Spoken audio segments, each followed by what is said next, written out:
Hello বন্ধুরা, তোমরা কেমন আছো? আশা করি সবাই ভালো আছো। তো আজকে দেখাবো যে টোস্ট কীভাবে কাটিং হয় এবং কীভাবে শুকানো হয়।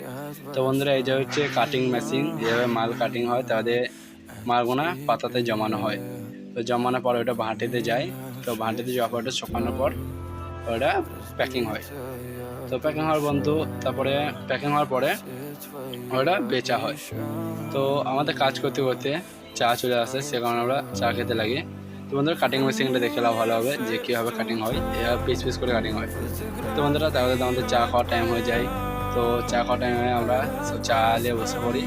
দেখতে পাচ্ছি বন্ধুরা, সবাই চা খেতে লেগেছে। তো আমরা এই তিনটে বন্ধু মিলে চা খাচ্ছিলাম। তো আমার বন্ধু চা নিয়ে এলো এবং টোস্ট দিলাম আমরা, যে টোস্ট ভিজে সবাই চাটা খেয়ে আবার কাজে লেগে গেছিলাম। তো ততক্ষণ দেখাবো নেক্সট ভিডিওতে বন্ধুরা। তো ভিডিওটা ভালো লাগলে অবশ্যই চ্যানেলটা সাবস্ক্রাইব আর ভিডিওটা লাইক করে দেবেন।